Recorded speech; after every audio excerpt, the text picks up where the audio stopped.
Hello student. तो आज की क्लास में हम बात करने जा रहे हैं क्लास 11 से फंक्शन चैप्टर की। और क्लास 11 का जो फंक्शन और रिलेशन एंड फंक्शन जो चैप्टर है, इसमें आज हम फंक्शन की बात करेंगे और फंक्शन की रेंज कैसे निकालते हैं, आज हम उसकी बात करेंगे। अगर आपने इसका पार्ट 1 नहीं देखा है तो आप इसका पार्ट 1 जरूर देखिए, जिसके अंदर मैंने फंक्शन की डोमेन निकालना सिखाया है। लेकिन ये उसी लेक्चर का पार्ट 2 है जिसमें आज हम रेंज निकालना सीखेंगे। तो आइए पहले कुछ बेस बनाते हैं और फिर क्वेश्चन स्टार्ट करते हैं। तो देखिए, रेंज निकालने के लिए आपको क्या करना होगा, फिर से हमारा जो लॉजिक है देखिए वो वैसा ही रहने वाला है जैसा कि हमने पार्ट 1 में किया था। तो वहां पर हमने ये देखा था कि अगर हमें फंक्शन का डोमेन निकालना होता है तो हमें उस फंक्शन को अनडिफाइंड फॉर्म से और उसको अनरियल होने से रोकना होता था।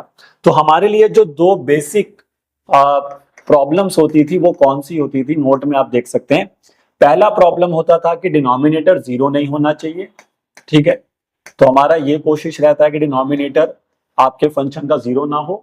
और यदि आपका फंक्शन स्क्वायर रूट में है, यदि आपका फंक्शन स्क्वायर रूट में है तो ये स्क्वायर रूट में जो फंक्शन बैठा हुआ है ये हमेशा पॉजिटिव होना चाहिए। ये चीजों को हमने ध्यान रखना है। तो वही सेम अप्रोच से हम यहाँ पर भी चलेंगे, लेकिन अब रेंज निकालने का क्या लॉजिक रहता है वो आइए हम समझते हैं। तो देखिए, जब भी आपको किसी फंक्शन का रेंज निकालना है, जब भी आपको किसी फंक्शन का क्या निकालना है, रेंज निकालना है, तो कुछ स्टेप्स हैं जो आपको फॉलो करने हैं। तो सबसे पहला स्टेप आप क्या फॉलो करें कि अपने फंक्शन को पहले y लेट कर लें। क्योंकि मैंने ये बात बताई थी कि जैसे कि अगर हमारा ये फंक्शन होता है y is equal to f of x, अगर हम इसको ऐसा मान लेते हैं तो x का मतलब डोमेन होता था। याद करिए, मैंने आपको बताया था कि जो जो आप x की जगह पर पुट करते जाते हैं वो डोमेन में आता है। और उसको पुट करने से जो हमें आउटपुट्स मिलती हैं, यानी कि हमारा जो आंसर है वो मिनिमम से मैक्सिमम कहां तक जा सकता है, वो वाइज से हमें पता लगता है, जो कि उसकी रेंज कहलाती है। यानी कि जैसे जैसे आप एक्स पुट करेंगे यू गेट द वाइज। तो पहले हमने डोमेन निकाला जो कि एक्स की वैल्यू को डिनोट करता है, लेकिन अब हम रेंज निकालने जा रहे हैं, यानी कि हमें वाई की वैल्यू ढूंढनी है कि वाई की मिनिमम से मैक्सिमम वैल्यू क्या आ सकती है, जो कि इस फंक्शन की रेंज बन जाएगी। तो इसीलिए हमें सबसे पहला स्टेप क्या करना है, स्टेप 1। तो स्टेप 1 में आपको क्या करना होगा, अपने फंक्शन को सबसे पहले आप क्या करेंगे, y लेट करेंगे। तो स्टेप 1 है let y is equal to f of x. ठीक है भाई। तो सबसे पहला काम ये कर लिया कि अपने फंक्शन को क्या लेट कर लिया है, y लेट कर लिया है। उसके बाद आता है स्टेप 2। स्टेप 2 में आपने देखिए क्या करना है, ध्यान से सुनिए, स्टेप 2 ही इंपॉर्टेंट होता है। स्टेप 2 में आपने क्या करना है, अपने फंक्शन में अब x को इन टर्म्स ऑफ y लिखना है। अभी जो आपने लिखा है ये y in terms of x है, अब आपने फंक्शन को लिखना है x in terms of y। तो स्टेप 2 में क्या करेंगे, कन्वर्ट करेंगे आप क्या, कन्वर्ट करेंगे x को इन terms of y। x in terms of y यानी कि x आपका यहां पे रहना चाहिए और आपका फंक्शन अब f ऑफ y टाइप बन जाना चाहिए। This is very important, x in terms of y। यानी पहले y को लिखा f ऑफ x के इक्वल, लेट किया स्टेप 1 में, और स्टेप 2 में फिर x को इन टर्म्स ऑफ y लिखना है, यानी कि x equal to f of y बनाना है, और उससे फिर हम y को ढूंढेंगे। अब जैसे ही आप स्टेप 3 में आएंगे, जैसे आप देखेंगे कि स्टेप 2 आपने कवर कर लिया होगा, तो जैसे ही बच्चा देखिए अब स्टेप 3 में जाता है, तो स्टेप 3 में उसको क्या दिखेगा कि आपका जो फंक्शन है, जब आपने x in terms of y लिख लिया तो ये आपको 3 कैटेगरी में मिलेगा। 3 कैटेगरी देखिए वही होंगी जो मैंने आपको डोमेन वाले केस में भी सिखाई थी। तो अपने आप ये फंक्शन देखना, या तो ये किस कैटेगरी में चला जाएगा, टाइप 1। फिर से देखिए, ये सेम अप्रोच से मैं चल रहा हूं जैसे कि मैंने पार्ट 1 में किया था। तो डोमेन के भी मैंने 3 बेसिक टाइप बताए थे, तो रेंज में भी वही 3 टाइप बनेंगे, लेकिन वो y की टर्म्स में बनेंगे। ठीक है, ध्यान से सुनिए, वही टाइप बनेंगे लेकिन y के टर्म्स में बनेंगे, क्योंकि y ढूंढ रहे हैं। तो पहला टाइप आपका यही बन जाएगा, f ऑफ 1 अपॉन में f ऑफ y। यानी कि जैसे ही आप x को इन टर्म्स ऑफ y लिखेंगे तो आपका रैशनल फंक्शन मिलेगा, आपको स्क्वायर रूट में नहीं होगा, सिर्फ 1 अपॉन f ऑफ y होगा।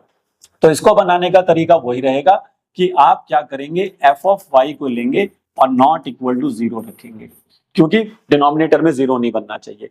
तो वो सारे वाइज हम ढूंढेंगे जो कि डिनोमिनेटर में 0 नहीं बना रहे होंगे। ठीक है, जैसा कि हमने डोमेन केस में भी किया था। अब उसके बाद आता है टाइप 2। ये भी हो सकता है कि आपका क्वेश्चन टाइप 2 में चला जाए, यानी कि आप जब x को इन टर्म्स ऑफ y लिखेंगे तो आपका जो फंक्शन होगा वो कुछ ऐसा दिखेगा, यानी कि रूट में f ऑफ y आ जाएगा। मतलब जब आपने x को इन टर्म्स ऑफ y लिखा तो वो रूट में f ऑफ y आ गया, जो कि टाइप 2 बनेगा। अब रूट में बैठी हुई वैल्यू कभी भी नेगेटिव नहीं होनी चाहिए, तो इसलिए हम इसको बनाने के लिए एफ ऑफ वाई को ग्रेटर देन इक्वल टू 0 रख देंगे। एफ ऑफ वाई को ग्रेटर देन इक्वल टू 0 रख देंगे और फिर ये इनक्वालिटी बनेगी, जिसको हम वेवी कर्व मेथड से या कोई और अप्रोच से सॉल्व कर सकते हैं। ठीक, उसके बाद आता है फिर आपका टाइप 3, उसके बाद आता है टाइप 3। ठीक है, टाइप 3 में यही जो होगा फंक्शन, ये रूट में तो रहेगा लेकिन डिनोमिनेटर में आ जाएगा, यानी कि 1 अपॉन में root of f of y, इस टाइप का आपको कुछ मिलेगा। तो आप ये टाइप 3 में चलेंगे, लेकिन इस केस में हमारा फंक्शन अब पॉजिटिव ही रहना चाहिए लेकिन 0 नहीं हो सकता, तो हम सिर्फ ग्रेटर देन 0 पुट करके फिर उसको सॉल्व करेंगे। और दोनों ही केसेस में इनक्वालिटी बनती है, चाहे टाइप 2 हो टाइप 3। इसलिए मैं आपको बार बार कह रहा हूं कि आप मेरा फर्स्ट लेक्चर जरूर देखिए, उसका लिंक मैं डिस्क्रिप्शन में दे दूंगा और वहां से आप उसको देखिए पार्ट 1 को, क्योंकि पार्ट 1 से आप ये सारी चीजें समझ पाएंगे ढंग से। लेकिन आज की क्लास में अगर आप देखते हैं तो भी आपको क्लैरिटी के साथ समझ में आएगा कि डोमेन रेंज कैसे निकालते हैं। तो आपने देखा स्टेप 1, तो अपने फंक्शन को y लेट किया। स्टेप 2, x को इन टर्म्स ऑफ y लिखा, फिर अपने आप वो फंक्शन जब x in terms of y करेंगे तो इन तीनों में से कोई भी एक टाइप बनेगा, टाइप 1, टाइप 2, टाइप 3। अगर ये बना तो ये f ऑफ y को नॉट इक्वल टू 0 करें, रूट में आ गया तो f of y greater than equal to 0, वही रूट डिनोमिनेटर में आ गया, मतलब रैशनल प्लस रूट, तो फिर f ऑफ y को ग्रेटर देन 0 रखना है खाली, क्योंकि 0 नहीं हो सकता। और फिर आपको कोई ना कोई अप्रोच लगानी है जिससे कि आप y को ढूंढ सके, जो इनक्वालिटीज बनेंगी टाइप 1, 2 और 3 में, उसको फिर आपको सॉल्व करना है। तो आइए, अब ऐसे ज्यादा अच्छा समझ में नहीं आएगा, जब मैं क्वेश्चंस बनाऊंगा सेम इन्हीं अप्रोच से, तब आपको क्लैरिटी होगी कि हाँ भाई ये मेथड हमने कैसे यूज करना है। यहाँ पे कुछ बातें और हैं जो बच्चे को नोट में लिखनी चाहिए, तो वो बात आपको क्या समझनी है वो देख लीजिए आप। अगर आप यहां से मैं आपको कुछ चीजें और बताऊं जो कि आपको नोट में हमेशा याद रखना है जब आप रेंज निकाल रहे हैं, तो this is also very important point, इसको भी आप जरूर नोट डाउन करें। कि अगर आप यहाँ पे क्या नोट डाउन करें कि आपने देखा कि जो फंक्शन हमें टीचर ने दिया था वो स्क्वायर रूट में था। ध्यान से सुनिए कि जो टीचर ने हमें फंक्शन दिया था, जो फंक्शन हमें दिया गया होगा, अगर वो स्क्वायर रूट के अंदर होगा, यानी कि एफ ऑफ एक्स रूट के अंदर बैठा होगा, यानी कि जो पूरा फंक्शन है वो रूट के अंदर बैठा होगा। रूट में अगर आपको फंक्शन दिए जाते हैं तो याद रखिए इनकी जो रेंज होती है वो कभी भी नेगेटिव नहीं हो सकती, क्योंकि अगर मैं इसको y is equal to root f of x मान लेता हूं तो फिर ऐसे केसेस में क्या होता है कि y की वैल्यू कभी भी नेगेटिव नहीं आएगी, क्योंकि दुनिया का ऐसा कोई भी आप डोमेन की जगह x नहीं रख सकते जिसको सॉल्व करने पर आपको रूट का आंसर नेगेटिव मिल जाए।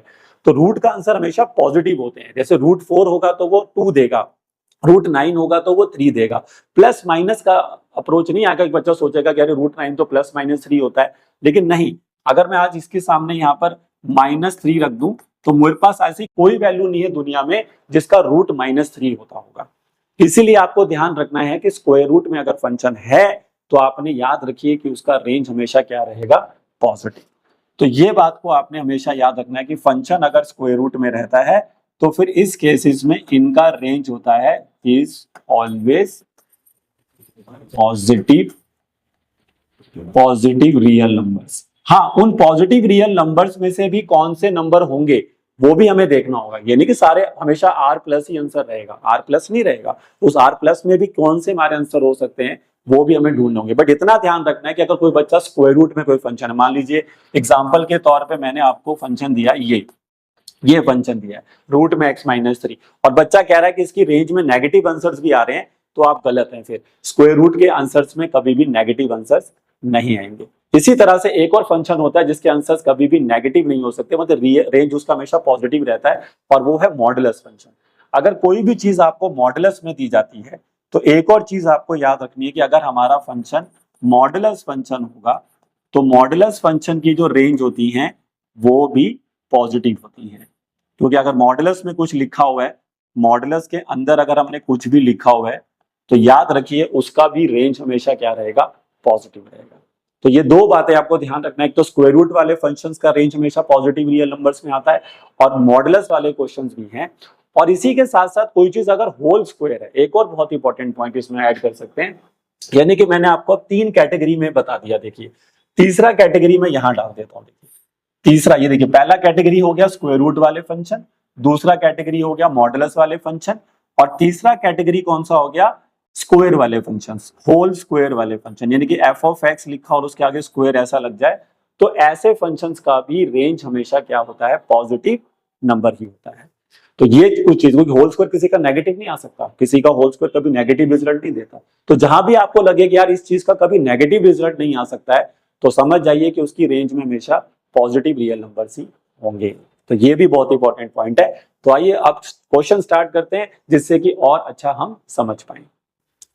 तो चलिए, तो ये है हमारा पहला क्वेश्चन और हम इसकी निकालेंगे अब रेंज। ठीक है, आज की क्लास में सिर्फ रेंज निकलेंगी, डोमेन के लिए मैं बार बार बोल रहा हूँ कि पार्ट 1 देखिए, वहां पर मैंने डोमेन निकालना सिखाया है। आज की क्लास को, और रेंज ज्यादा डिफिकल्ट होता है as compare to domain. Domain फिर भी बच्चा किसी न किसी निकाल लेते हैं, लेकिन बहुत सारे बच्चे रेंज में ही गलतियां करते हैं। तो आइए स्टेप नंबर 1, जो स्टेप्स बताए थे वही लिख लीजिए कॉपी में, फिर फॉलो करिए। स्टेप नंबर 1, अपने फंक्शन को y मानिए। ये देखिए, मैंने अपने फंक्शन को y मान लिया। स्टेप नंबर 2, इसको x in terms of y लिखिए, मतलब x को लेफ्ट में लाना है, बाकी सारे y's राइट में लेके जाने, x अकेला कर देना है अपने लेफ्ट साइड में, ऐसे भी समझ सकते हैं। तो उसके लिए मुझे इसको क्रॉस मल्टीप्लाई करना होगा, तो ये बनेगा xy माइनस का 3y इक्वल टू में 2x माइनस 1। अब मेरे को x वाले टर्म को लेफ्ट में रखना है, ध्यान रखना। तो xy माइनस का 2x और ये हो जाएगा 3y माइनस 1। अब इन दोनों में से आप क्या कॉमन ले लेंगे, इन दोनों में से आप क्या कॉमन लेंगे, x। तो x जैसे मैं कॉमन लूंगा, ये बनेगा y माइनस 2 इक्वल टू में 3y माइनस 1, और x की वैल्यू मुझे मिल जाएगी 3y minus 1 divided by y minus 2। देखा, ये कंप्लीट किया मैंने आपका step number 2। Step number 2 complete हो गया। देखिए, पहले फंक्शन को मैंने y लेट किया है और फिर मैंने उसको x को इन टर्म्स ऑफ y लिख दिया। देखिए, तो ये बन गया x equal to 3y minus 1 upon में y माइनस 2। अब आप देखो कि ये कौन से टाइप से मैच हुआ, बताइए कौन से टाइप से मैच हुआ। आइए देखिए, पीछे मैंने कहा था 3 टाइप में जाएगा, या तो रैशनल होगा, या स्क्वायर रूट होगा, या 1 बाय स्क्वायर रूट में होगा। तो मेरा टाइप 1 से मैच हो रहा था, क्योंकि मेरा फंक्शन रैशनल आया, स्क्वायर रूट तो आया ही नहीं। देखिए, जो मेरा y के टर्म्स में मुझे वैल्यू मिली है, ये वैल्यू पे फोकस करिए, ये स्क्वायर रूट में थोड़ी ना है। जब तक वो स्क्वायर रूट में नहीं है, आपका टाइप 2 टाइप 3 पे नहीं जाना, आपको टाइप 1 से बनाना है। तो टाइप 1 कहता है कि जो भी डिनोमिनेटर में वैल्यू बैठी हुई है, उसको उठा के लिख दीजिए नॉट इक्वल टू 0। तो डिनोमिनेटर में क्या बैठा है, y माइनस 2, और उसको उठा के नॉट इक्वल टू 0 रख दीजिए, तो y आ जाएगा नॉट इक्वल टू 2।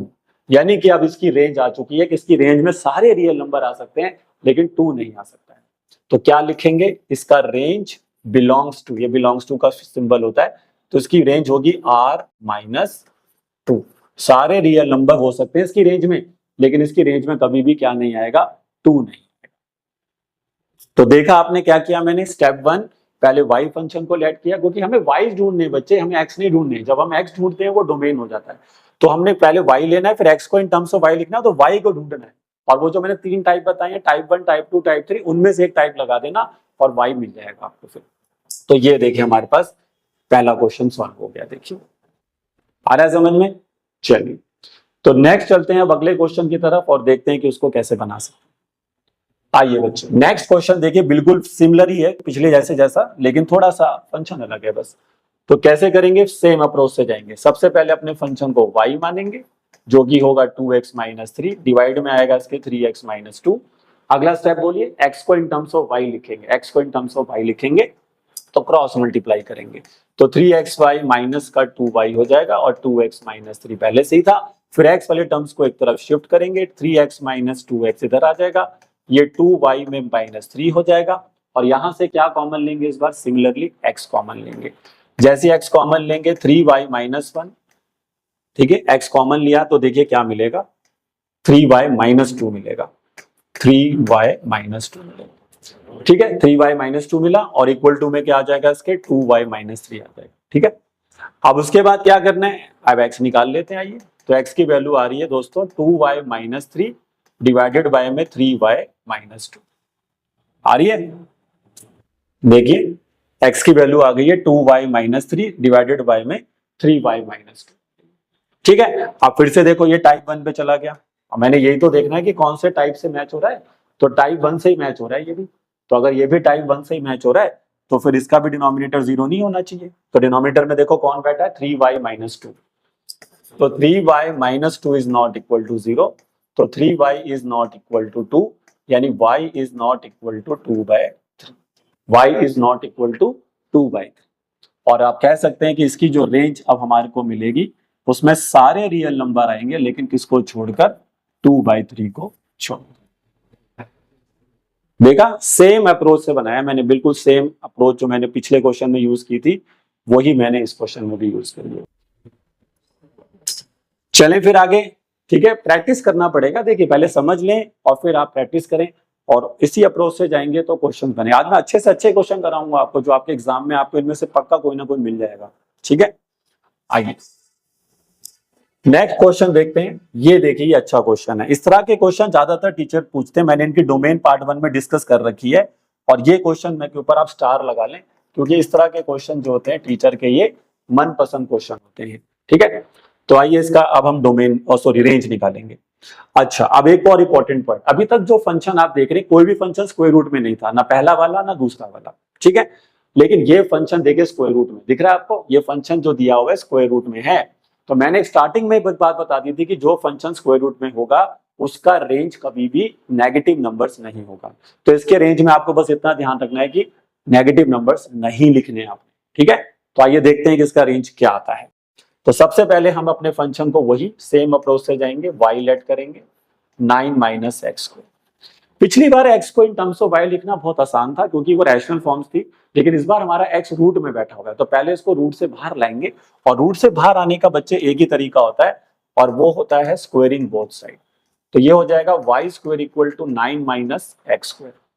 अब क्या करेंगे, x को लेफ्ट में लेकर आएंगे, तो ये बन जाएगा दोस्तों x square equal to 9 minus y square.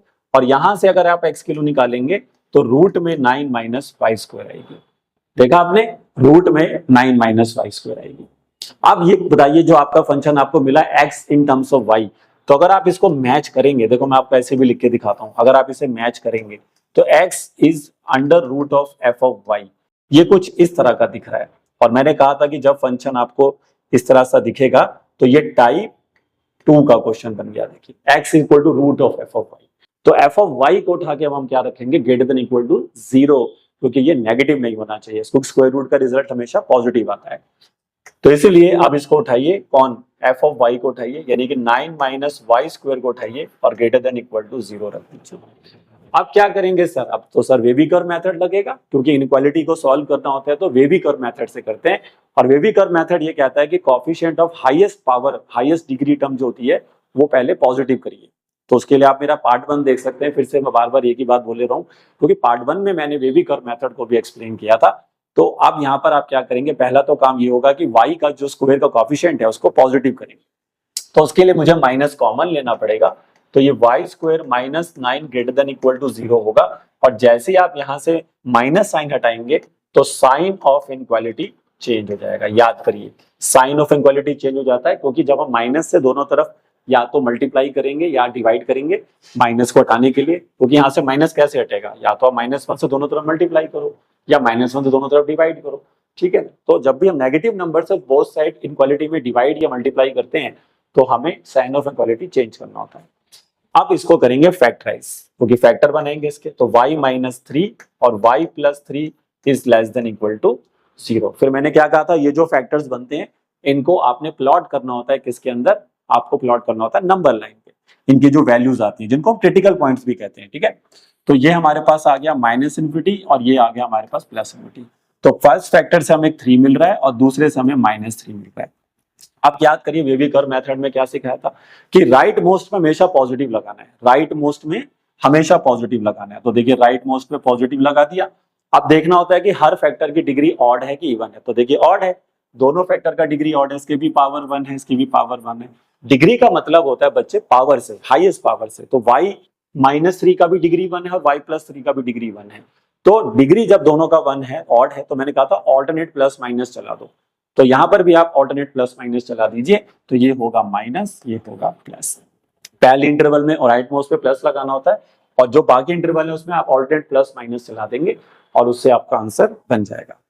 अब आपको ये देखना है कि हमें क्या चाहिए, हमें रिजल्ट पॉजिटिव चाहिए, नेगेटिव चाहिए, क्या चाहिए, जो जैसा रिजल्ट चाहिए उस इंटरवल को हम ले लेंगे। अब तो मैंने देखा कि मेरे को तो नेगेटिव रिजल्ट चाहिए। ये देखिए साइन ऑफ इनइक्वालिटी यहाँ पे क्या लिखा हुआ है, लेस देन इक्वल टू 0, यानी मुझे नेगेटिव रिजल्ट चाहिए। तो बताओ नेगेटिव रिजल्ट कहां पर आया, तो बच्चा क्या कहेगा, सर नेगेटिव रिजल्ट जो आ रहा है वो -3 से 3 के बीच में आ रहा है। ये देखिए -3 से 3 के बीच में ही नेगेटिव रिजल्ट आ रहा है। तो इसका मतलब बच्चा कहेगा कि इसका जो रेंज होगा वो होना चाहिए -3 से 3। और उसके बाद वो इंक्लूड करेगा। लेकिन अब यहीं पर मिस्टेक होती है बच्चों से कि आप इसका रेंज लिखकर आते हैं -3 से 3, जो कि गलत है। अब ये क्यों गलत हो गया सर? -3 से 3 तो आ रहा है और क्या दिक्कत है हमारे को? मैंने कहा नहीं, जो मैंने आपको शुरू में एक पॉइंट बोला था वो आप भूल गए हैं। सर कौन सा पॉइंट भूल गए? मैंने कहा था कि जो भी फंक्शन स्क्वायर रूट में होता है उसका रेंज कभी भी नेगेटिव नंबर्स नहीं होता है। तो -3 से 3 के बीच में तो नेगेटिव नंबर्स भी आएंगे, नहीं आएंगे क्या? आएंगे। तो आपको वो नेगेटिव नंबर्स को हटाना होगा।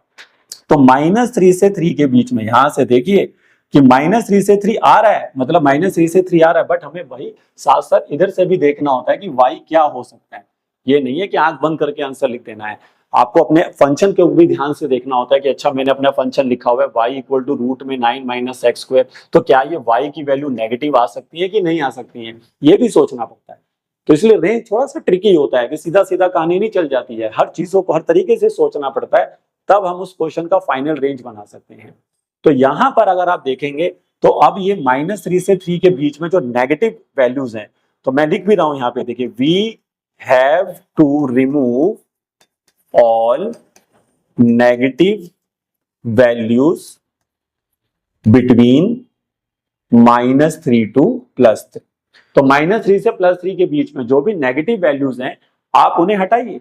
तो सर अगर मैं उन्हें हटा दूंगा तो फिर मेरे को तो 0 से चलना पड़ेगा, है ना भाई, क्योंकि 0 से लेकर 3 के बीच में ही मुझे कैसी वैल्यूज मिलेंगी? पॉजिटिव रिजल्ट्स मिलेगा। ठीक है, 0 से 3 के बीच में ही पॉजिटिव रिजल्ट्स होंगे, 0 से -3 रहोगे तो नेगेटिव में आ जाओगे फिर से। तो इसलिए बच्चे इस क्वेश्चन का जो रेंज होता है वो बिलोंग करता है 0 से 3। अब 0 अलाउड है कि 3 अलाउड है? नहीं सर 0 अलाउड है, क्योंकि 0 डालने से हमें कोई प्रॉब्लम नहीं होगी, क्योंकि अगर हम यहाँ पे 0 डाल देते हैं तो हमें कोई प्रॉब्लम नहीं हो रही। ठीक है, क्योंकि 0 हमारा आंसर आ सकता है, हमें यहाँ पे y का जो आंसर है वो हमें 0 मिल सकता है, क्योंकि अगर आप देखें यहाँ पर अगर आप y की जगह पर x की जगह पर अगर आप यहाँ पे 3 डाल दें तो 9 - 9 से आपको 0 आंसर मिलेगा। तो यानी कि 0 हमारे आंसर में आ सकता है, 0 अलाउड है। ठीक है, और दूसरा 3 अलाउड है कि नहीं? सर 3 भी अलाउड है, क्योंकि 3 का स्क्वायर करेंगे तो 9 होता है और 9 - 9 से भी 0 आ जाता है। ठीक है, तो दोनों चीजें हमारे को यहाँ पे अलाउड हो रही हैं कि हम यहाँ पर 0 भी अपना आंसर में ला सकते हैं और 3 को भी अपने आंसर में हम ला सकते हैं। ठीक है भाई, तो इस तरह से आपको थोड़ा सोचना है, देखना इधर है, मतलब वैल्यूज को इधर से भी देखना है और साथ साथ ये भी देखना है कि हमारा जो y है वो कहाँ बैठा हुआ है, y किसके इक्वल टू में बैठा हुआ है, तो उस चीज को भी माइंड में रखना पड़ता है। अब कई बच्चे इसका रेंज जो होता है -3 से 3 ही लिखकर आ जाते हैं, जो कि गलत हो जाता है। -3 से 3 इसका रेंज नहीं हो सकता। ठीक है ना, तो आपने देखा y 0 भी पॉसिबल है, क्योंकि अगर मैं यहाँ पर y 0 डालूंगा तो मुझे -9 मिलेगा जो कि 0 से छोटा है, तो ये भी ठीक है। 3 डालूंगा, 3 का स्क्वायर 9 होता है, 9 - 9 से 0 मिलेगा, वो भी ठीक है। ऐसे भी सोच सकते हैं, और नहीं तो अपने फंक्शन से भी देख सकते हैं।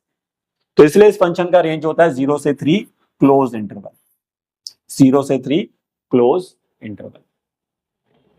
देखा आपने, ये बहुत अच्छा क्वेश्चन है, इसका डोमेन भी करिए और इसका रेंज भी करिए, दोनों करके जाना। तो आइए बच्चे नेक्स्ट क्वेश्चन देखते हैं। अब ये भी अच्छा क्वेश्चन है, सेम उसी तरह का क्वेश्चन है, बस थोड़ा सा चेंज किया गया है। पिछली बार 9 - x² था, इस बार x² - 9 है।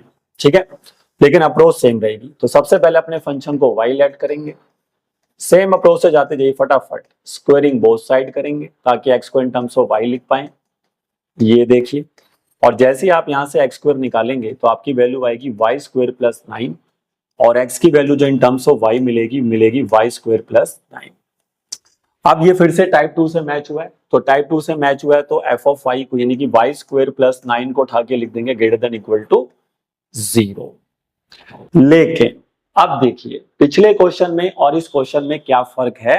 पिछले क्वेश्चन में जब हमने उसको रखा था तो हमारा आंसर y² ये देखिए पिछले वाले क्वेश्चन में 9 - y² आया हुआ था, तो उसको हम आसानी से बाद में माइनस कॉमन लेके फैक्टराइज वगैरह कर पाए। लेकिन अगर आप इसको देखें तो y² + 9 दे रखा है। अब y² + 9 को अगर आप गौर से देखें तो इसमें ज्यादा कुछ करने सोचने की जरूरत नहीं है। जैसे कि मैंने कहा है कि थोड़ा सा दिमाग का भी इस्तेमाल करना है क्वेश्चन बनाते वक्त।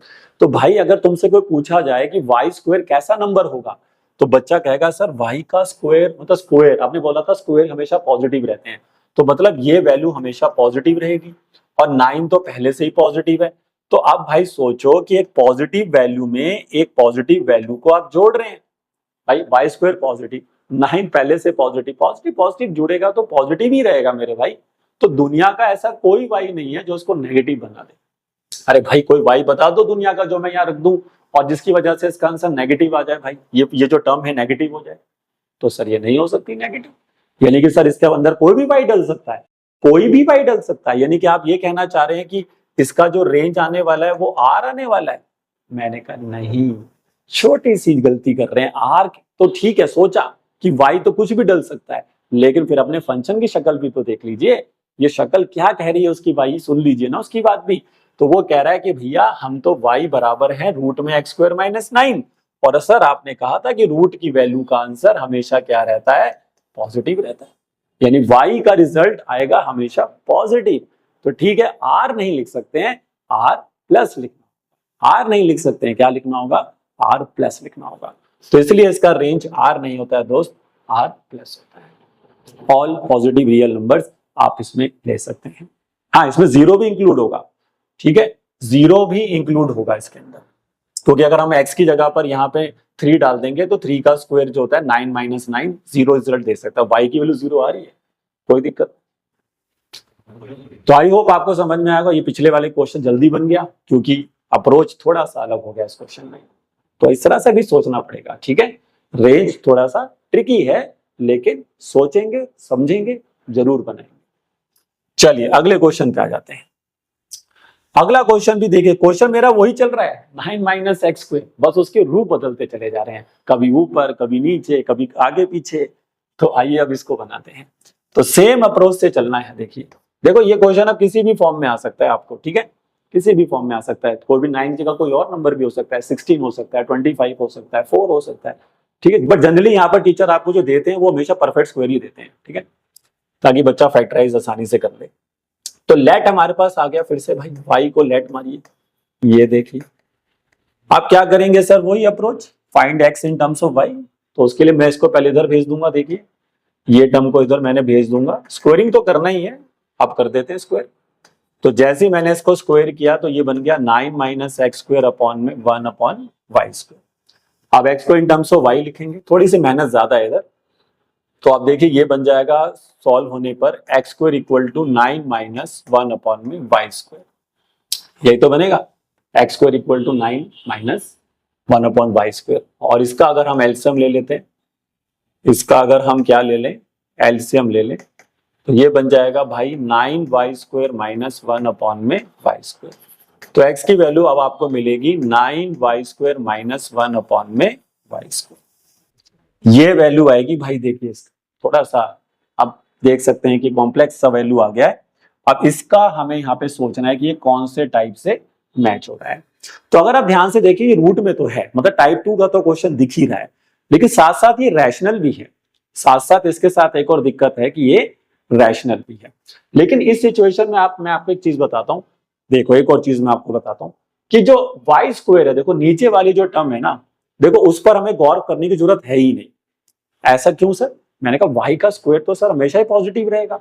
अरे भाई अगर मैं नीचे वाली वैल्यू से पूछूं, इस वैल्यू से पूछूं कि तुम्हें क्या दिक्कत है, क्या हमें कोई दिक्कत नहीं सर वाई से, आप जो मर्जी वाई रख दो। हाँ लेकिन दिक्कत एक जगह पर हो सकती है, बोलो कौन सी, एक जगह पे दिक्कत है, स्क्वायर पॉजिटिव तो होगा लेकिन एक जगह पे दिक्कत है, बोलो किस पे, जीरो पे। जीरो नहीं हो पाएगा यहाँ पे वाई, क्योंकि अगर वाई की वैल्यू अगर हमने यहाँ पे जीरो कर दी तो फिर इसका मतलब है कि ये वैल्यू अनडिफाइंड हो जाएगी। देखिए वाई अगर यहाँ पे जीरो रख देते हैं, तो इसके लिए पहले तो हमने ये सोचा कि चलो वाई स्क्वायर पे सोचा तो वाई जीरो नहीं हो सकता है, ठीक है, इतना तो समझ में आ रहा है सब। तो अगर अब y की वैल्यू यहाँ पर हम ये कह रहे हैं कि जीरो नहीं हो सकती, तो वाई स्क्वायर जीरो नहीं हो सकता, तो मतलब y जीरो नहीं हो सकता। अच्छा अब जो वैल्यू रूट में बैठी उसका इलाज करिए, अब जो रूट में वैल्यू ऊपर बैठी उसका तो इलाज करना पड़ेगा। तो 9 y square minus 1 greater than equal to zero होना चाहिए, है ना भाई। 9 y square minus 1 greater than equal to क्या होना चाहिए, जीरो होना चाहिए, ठीक है। इसको करने का ना एक तरीका और भी होता है, वो भी मैं आपको बता सकता हूं, लेकिन अभी आप इस अप्रोच से भी जा सकते हैं। उसमें क्या होता है, पूरी इनक्वालिटी को उठा के greater than equal to zero रख सकते हैं, मतलब इसको हम ऐसे भी कर सकते थे, 9 y square minus 1 upon y square greater than equal to zero रख देंगे, और इस वाई स्क्वायर को हम यहाँ से उड़ा सकते हैं। ये वाई स्क्वायर को हम यहाँ से इस वजह से उड़ा सकते हैं क्योंकि ये पॉजिटिव है। जब भी इनक्वालिटी में कोई चीज पॉजिटिव होती है तो वो दोनों तरफ मल्टीप्लाई करके हटाई जा सकती है, ठीक है। जिसका कोई पता ना कि नेगेटिव होगा या क्या पॉजिटिव होगा, तब उसको आप डायरेक्टली रिमूव नहीं कर सकते हैं। ये सब इनक्वालिटीज में सॉल्व करना सिखाया जाता है, बट आप अभी सिंपल अप्रोच से भी जा सकते हैं। आप इस अप्रोच से चले जाइए, कोई दिक्कत नहीं है, ठीक है। अगर आप इस अप्रोच से जाते हैं तो फिर आप इसको फैक्टराइज करेंगे, क्योंकि हमें वेवी कर्व मेथड यूज करना है। तो ये बनेगा 3y - 1 और 3y + 1 greater than equal to 0। अब क्रिटिकल पॉइंट्स निकालें तो पहला फैक्टर हमें क्या देगा? पहला फैक्टर सर हमें दे देगा 1/3, जिसको हम यहाँ सजा देते हैं, और माइनस का 1/3 जिसको यहाँ सजा देते हैं, ठीक है भाई। नंबर लाइन पे प्लॉटिंग कर दी। अब राइट मोस्ट पे पॉजिटिव, राइट मोस्ट पे पॉजिटिव आएगा, ठीक है। और यहाँ पे देखिए कोफिशिएंट ऑफ वाई स्क्वायर पहले से पॉजिटिव था, तो वो माइनस माइनस कॉमन लेने की टेंशन नहीं थी हमारे को, ठीक है। राइट मोस्ट पे पॉजिटिव आ गया। अब क्या सबका डिग्री ऑड है? यस सर, सबका डिग्री ऑड, इसका भी डिग्री ऑड है, इसका भी डिग्री ऑड है, तो फिर alternate plus minus, alternate plus minus. अब देखिए कि आपको आंसर नेगेटिव चाहिए कि पॉजिटिव चाहिए। तो आपने देखा कि हमें सर आंसर पॉजिटिव चाहिए, आपने लिखा ग्रेटर देन इक्वल टू 0, क्योंकि साइन ऑफ इक्वालिटी चेंज तो हुआ नहीं था, तो ग्रेटर देन इक्वल टू 0। अब ग्रेटर देन इक्वल टू 0 मतलब पॉजिटिव रिजल्ट चाहिए। तो पॉजिटिव रिजल्ट तो सर दो जगह आ रहा है, एक यहाँ आ रहा है, एक यहाँ आ रहा है। ध्यान से सुनना, एक यहाँ आ रहा है, मैं दोनों को हाईलाइट करता हूँ, एक इधर आ रहा है, ये देखिए पॉजिटिव रिजल्ट, और एक इधर आ रहा है। 0 तो देखो वैसे ही पिक्चर में भी नहीं आया, और वो आता भी नहीं क्योंकि वो पहले से पॉजिटिव था। वो मैंने आपको पहले ही बोला। वैसे हम सोच रहे थे कि y 0 नहीं होना चाहिए, बट y तो वैसे भी पिक्चर में नहीं आ रखा। अगर आप देखें दोनों इंटरवल में y कहीं 0 है भी नहीं, ठीक है। लेकिन अब यहाँ पे फिर वही बात कि y हमारा क्या था? रूट में था। देखिए y के अगेंस्ट क्या वैल्यू रखी है? रूट, फंक्शन रूट में। और जैसे ही सुना कि फंक्शन रूट में, भाई बार बार मैं इस बात पे क्यों जोर दे रहा हूं, क्यों मैं फोकस कर रहा हूं? क्योंकि अगर फंक्शन स्क्वायर रूट में होंगे पहले से ही, तो रेंज कभी भी नेगेटिव नंबर्स नहीं हो सकती। तो इसका मतलब सर ये जो कहानी आपने यहाँ लिखी है ये नहीं आ सकती है, ये वाली अलाउड ही नहीं है, नॉट अलाउड, ठीक है। तो भाई सोचना पड़ता है, ऐसे नहीं कुछ भी लिख दिया। ये नॉट अलाउड में चला गया, तो उसका रेंज क्या बना फिर? 1/3 से पॉजिटिव इन्फिनिटी, क्योंकि इसी में पॉजिटिव नंबर्स हैं खाली। तो इसका रेंज होता है दोस्तों 1/3 से पॉजिटिव इन्फिनिटी, और 1/3 इंक्लूड है। क्यों इंक्लूड है? 1/3 डाल लो, क्या फर्क पड़ता है? 0 आंसर आएगा, 0 अलाउड है भाई। तो 0 इक्वल टू 0 भी तो लिखा है आपने। तो ये है इस फंक्शन की रेंज 1/3 से पॉजिटिव इन्फिनिटी। देखा आपने, कई सारी चीजें हैं जो यहाँ पर फिर से आपको सीखने को मिली हैं। और एक चीज मैं बता देता हूं जो मैंने शुरू में डिस्कस भी करी, कि अगर कोई स्क्वायर रूट में कोई पॉजिटिव वैल्यू, जिसका आपकी कंफर्मेशन होना कि वैल्यू पॉजिटिव है, तो आप उसे इग्नोर कर सकते हैं, कोई दिक्कत नहीं। तो देखिए इस तरह से भी आप चीजें बना सकते हैं, और ये अच्छे क्वेश्चंस करा रहा हूं एग्जाम में आने वाले क्वेश्चंस हैं ये, ठीक है। तो चलिए आगे बढ़ते हैं और अगले क्वेश्चन पे आ जाते हैं। Next question very important question भाई, इसके ऊपर भी आप स्टार लगा लीजिए। देखिए स्टार वाले क्वेश्चन है, सुपर स्टार कह सकते हैं आप इसको, ठीक है, सुपर स्टार। तो आइए, इसका डोमेन रेंज दोनों करके जाना है, ठीक है। डोमेन मैंने करा रखा है, वैसे इसका डोमेन आर होता है, चलो मैं लिख देता हूं यहाँ पे, इसका डोमेन आर होता है, क्योंकि दुनिया का कोई भी एक्स यहाँ पे आप डाल सकते हैं, डोमेन इसका आर है, याद रखें। चलिए रेंज अगर हम निकालते हैं इसका, वैसे इसका डोमेन डिस्कस हो रखा है पार्ट 1 में, आप चेक कर सकते हैं। तो सबसे पहले अपने फंक्शन को लेट करेंगे y, तो x स्क्वायर अपॉन में आ गया y 1/x²। अब x को इन टर्म्स ऑफ y लिखेंगे, जो हमारा कॉन्सेप्ट कहता है। तो आप क्या लिख देंगे इसको बताइए? y + yx² इक्वल टू में x²। फिर x को ले टर्म्स को एक तरफ शिफ्ट करना होता है। तो अभी हम यहाँ पर क्या करते हैं, इस y को यहीं रख लेते हैं, और ये x² और ये x² y कर लेते हैं। फिर यहाँ से मैंने x² कॉमन ले लिया, तो ये 1 - y हो जाएगा। अब यहां से मुझे x² की वैल्यू मिलेगी y अपॉन में 1 - y, तो x मुझे मिलेगा अंडर रूट में y अपॉन 1 - y। ये है इसमें कहानी। देखिए तो ये तो कर लें भाई, ये तो सिंपल काम है, कोई भी बच्चा कर सकता है। x को इन टर्म्स ऑफ y लिखना होता है, तो वो कोई भी कर सकता है। चलिए तो आप देखिए ये कौन से टाइप से मैच हो रहा है सर? ये टाइप 2 से ही मैच हो रहा है। तो टाइप 2 में आप इसको लेके चले जाएं, तो ये हो जाएगा y अपॉन में 1 - y greater than equal to 0। Type 2 से मैच हो गया ना भाई, रूट के अंदर बैठा है पूरा फंक्शन f ऑफ y, तो उसको हमने यहाँ पर इस तरह से लिख लिया, y upon 1 - y is greater than equal to 0।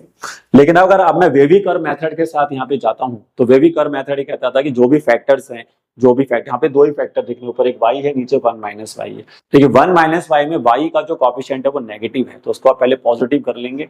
तो उसके लिए मेरे को नीचे से y माइनस कॉमन लेना पड़ेगा, लेकिन जब मैं माइनस कॉमन लूंगा तो फिर मुझे नेक्स्ट स्टेप में साइन ऑफ इनक्वालिटी क्या करना पड़ेगा, चेंज करना पड़ेगा। तो ये यहाँ पर समझने वाली बात है कि आपको y का कॉफिशिएंट हमेशा क्या रखना है, पॉजिटिव रखना है, जो कि वेवी कर्व मेथड में बताया भी गया है। जब x ढूंढ रहे थे तो वहां पे x के कॉफिशिएंट्स को 1 रखते थे फैक्टर्स में, और यहाँ पे y ढूंढ रहे हैं तो y के कॉफिशिएंट्स जो फैक्टर्स में आएंगे उनको पॉजिटिव रखेंगे। ये कॉन्सेप्ट है। चलिए, तो पहला वाला जो ऊपर वाला फैक्टर है उससे आपको y क्या मिलेगा बताओ, आप प्लॉटिंग करेंगे ना। तो पहला वाला जो ऊपर वाला y जो y बैठा है वो आपको क्या देगा, तो सर वो तो हमें 0 दे देगा, सिंपली y 0 से कंपेयर होगा, y 0 दे देगा। तो एक तो सर 0 वैल्यू आ रही है, और नीचे वाला जो फैक्टर है y माइनस 1 वाला वो क्या देगा, y माइनस 1 इक्वल टू 0 करोगे y 1 देगा। तो मेरे को सर दो क्रिटिकल पॉइंट्स मिल गए, 0 और 1। अब देखिए क्या करना होता है, राइट मोस्ट पे पॉजिटिव, राइट मोस्ट वाली इंटरवल पे हमेशा क्या लगाते हैं, पॉजिटिव लगाते हैं, हमेशा पॉजिटिव लगाते हैं। अब देखिए दोनों का डिग्री क्या है, तो सर ऊपर जो बैठा उसकी डिग्री भी 1 है, नीचे जो बैठा उसकी डिग्री भी 1 है। देखो कई बच्चे इस डिग्री को लेकर कंफ्यूजन में आ सकते हैं, मैं बार बार बोल रहा हूँ डिग्री मतलब पावर, आपके फैक्टर्स की पावर। तो भाई यहाँ पर भी मेरे फैक्टर्स की पावर 1 है और यहाँ पे भी नीचे वाले फैक्टर्स की पावर भी 1 है, तो दोनों की ऑड डिग्री है। और जब दोनों फैक्टर्स की जितने भी फैक्टर्स वहां बैठे हैं सभी की ऑड डिग्री होती है, तो ऑल्टरनेट प्लस माइनस के साथ खेलिए आप, कोई दिक्कत नहीं है। तो ऑल्टरनेट प्लस माइनस चलाइए, ये देखिए माइनस और ये प्लस। अब आप देखिए कि मुझे क्या चाहिए, मुझे पॉजिटिव रिजल्ट चाहिए कि नेगेटिव रिजल्ट चाहिए। तो मैंने साफ साफ यहाँ पे लिखा हुआ है, भाई देख सकते हैं कि y upon y minus 1 less than equal to 0, मुझे नेगेटिव रिजल्ट चाहिए सर, मुझे नेगेटिव रिजल्ट चाहिए। और अगर मुझे नेगेटिव रिजल्ट चाहिए तो मेरे को तो एक इंटरवल नजर आ रही है जो नेगेटिव में है, यानी कि सर ये जो बीच वाली इंटरवल है ये नेगेटिव में आ गई, 0 से 1, 0 से 1। तो क्या समझे, इसका रेंज होगा 0 से 1। लेकिन अभी भी कई सारी चीजें हैं जो बच्चे को अब देखनी होंगी। अब 0 से 1 तो लिखी है, लेकिन 0 और 1 दोनों इंक्लूड होंगे कि नहीं होंगे, ये भी देखने वाली बात है। तो आइए, अब रेंज तो बच्चा लिख रहा है कि सर 0 से 1 होगी, बट कंफ्यूजन अभी एक बनी हुई है कि कौन इंक्लूड होगा और कौन इंक्लूड नहीं होगा। 0 और 1 तो आ गया है, लेकिन इंक्लूड किसे करें और ना करें, तो आइए देख लेते हैं। y को अगर आप यहाँ 0 रख दें क्या दिक्कत है, कोई दिक्कत नहीं है। देखो ऊपर बनेगा 0, नीचे बनेगा 0 माइनस 1, ठीक है। 0 माइनस 1 से आपको आंसर क्या मिलेगा, 0 मिलेगा, और 0 तो अलाउड है, 0 अलाउड है। देखिए 0 आ सकता है आपका आंसर, इक्वल टू में 0 भी तो लिखा हुआ है ना, लेस देन इक्वल टू 0 है, तो 0 अलाउड है इसका मतलब।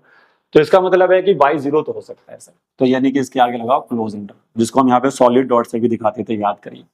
अच्छा 1 अलाउड है कि नहीं है, आइए देख लेते हैं। 1 डाल दीजिए भाई, 1 अपॉन 1 माइनस 1। ओहो सर यहाँ तो गड़बड़ हो गया, 1 अपॉन 1 माइनस 1 में गड़बड़ हो गया सर, क्यों, मैंने कहा डिनोमिनेटर 0 हो गया, डिनोमिनेटर में 0 बन गया, और डिनोमिनेटर अगर 0 हो रहा है तो वो अनडिफाइंड हो जाएगा आपका, तो इसलिए 1 इसकी रेंज में कभी नहीं आएगा, तो वहां पे लगेगा ओपन इंटरवल। याद रखना इस फंक्शन की रेंज होती है 0 से 1, 0 पे है क्लोज, 1 सॉरी हाँ 0 पे है क्लोज, 1 पर है ओपन, क्योंकि 0 अलाउड है 1 अलाउड नहीं है, तो इसलिए 1 पर हमें ये वाला सर्कल भी यहाँ पर हम बना सकते हैं, ओपन सर्कल, ऐसे बताया था मैंने आपको। ठीक है बच्चे, तो ये बहुत ही इंपॉर्टेंट क्वेश्चन है जो हर बच्चे को करके जाना है, और इसका रेंज और डोमेन दोनों ही इंपॉर्टेंट है, और रेंज तो उसका कुछ ज्यादा इंपॉर्टेंट है, और कई सारी चीजें जो इसकी रेंज आपको सिखा के जाती है। ठीक है, चलिए बच्चे तो आगे बढ़ते हैं और अगले क्वेश्चन पे आते हैं। अगला क्वेश्चन देखते हैं अगर आप भाई, तो इसका ही वो भाई निकला, ओहो इसका ये बड़ा भाई है, पीछे जो आपने बनाया था वो छोटा भाई था इसका, अब ये बड़ा भाई है, तो ये थोड़ा सा आप कह सकते हैं कि ये डिफिकल्ट क्वेश्चन है, तो है तो इंपॉर्टेंट लेकिन थोड़ा सा क्या रहेगा, डिफिकल्ट रहेगा। डिफिकल्टी क्यों इसमें ज्यादा है, क्योंकि वो मैं आपको थोड़ा समझाऊंगा अभी।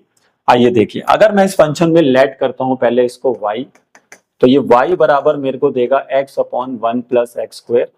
y को फिर मैं क्रॉस मल्टीप्लाई करूंगा जैसे मैंने पिछले क्वेश्चन में किया, लेकिन इस क्वेश्चन में प्रॉब्लम क्या फेस करता है बच्चा, वो मैं आपको बताता हूँ। जैसे y equal to x minus x square y लिखा आपने, तो आप यहां से ना x को कभी भी अलग कर ही नहीं पाएंगे, मतलब सिंपल तरीके से नहीं कर पाएंगे। अब मैं यहाँ से x कॉमन भी लेता हूँ तो भी मेरे को एक x तो उसके साथ जुड़ा हुआ रह जाएगा y के साथ, ये इसमें प्रॉब्लम, लास्ट क्वेश्चन में ऐसा नहीं हुआ था क्योंकि ऊपर भी स्क्वायर था नीचे भी स्क्वायर था, तो एक्स स्क्वायर पूरा बढ़िया से कॉमन आ गया था, तो एक्स को वाई से अलग करना बहुत आसान हो गया था।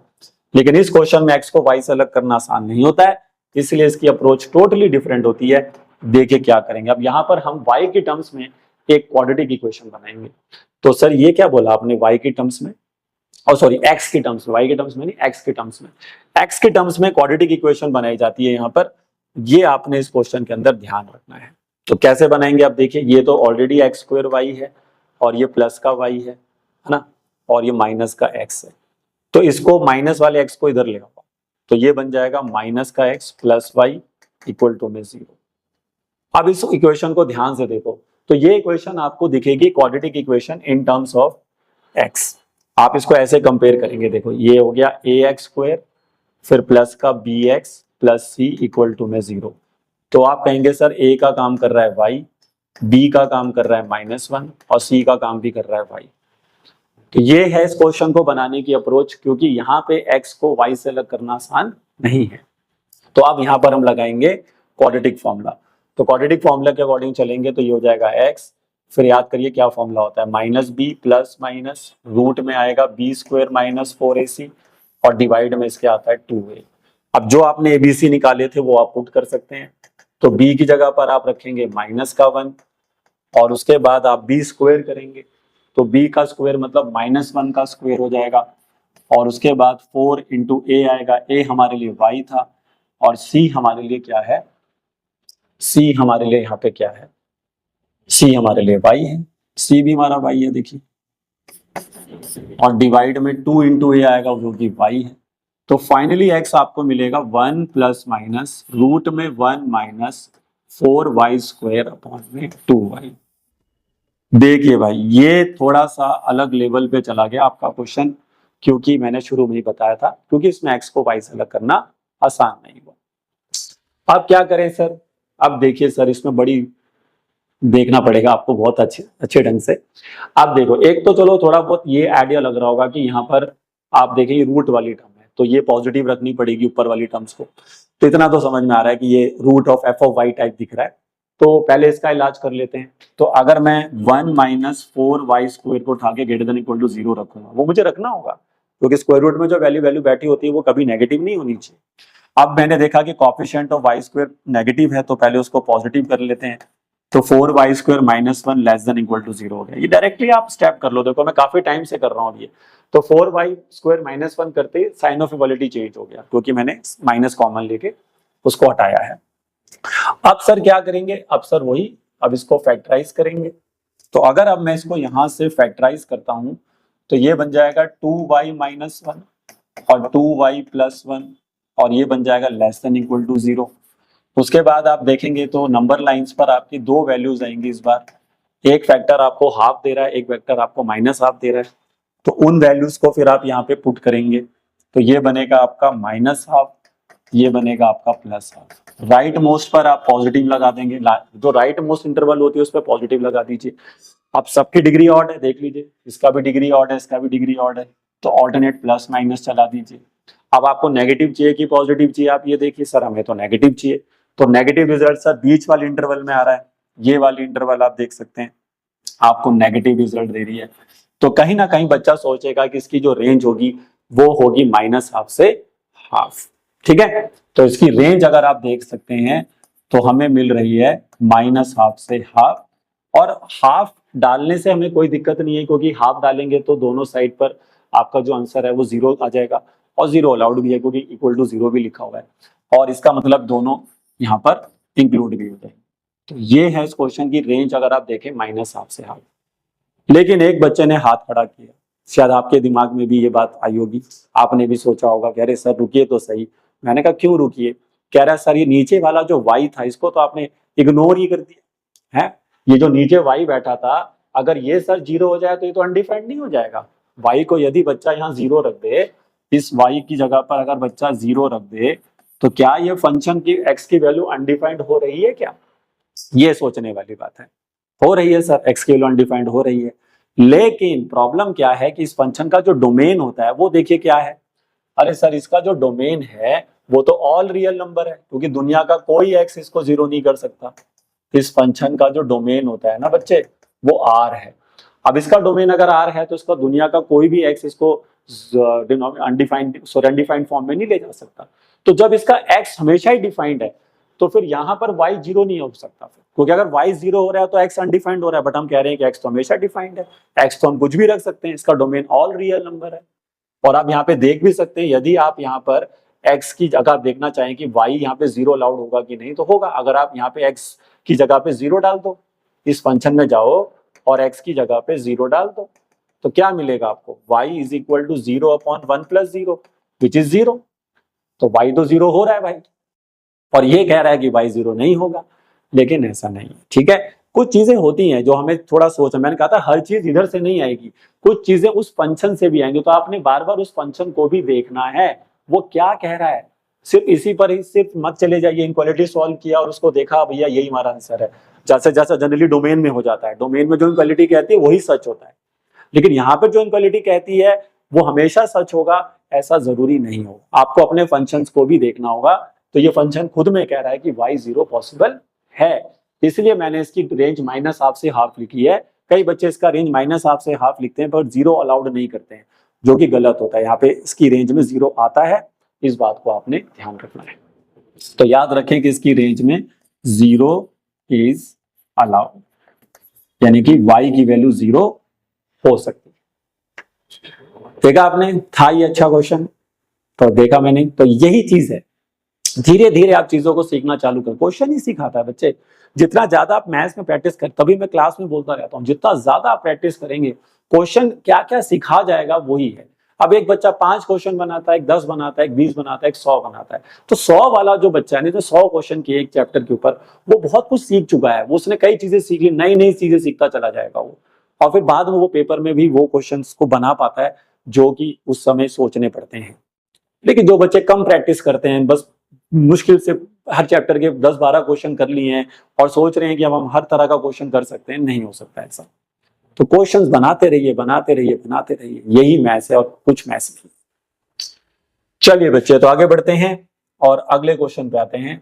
अगला क्वेश्चन बहुत ही आसान है, इसमें अगर हम देखेंगे तो इसका जो रेंज हमें निकालना है, तो लेट करेंगे पहले y is equal to 1/1 - x², फिर 1 - x² को लिख देंगे 1/y, फिर x² की वैल्यू निकालेंगे तो वो आएगी 1/1 - y, फिर यहाँ से x² की वैल्यू बन जाएगी y - 1/y, और x की वैल्यू आपको मिलेगी रूट में y - 1/y।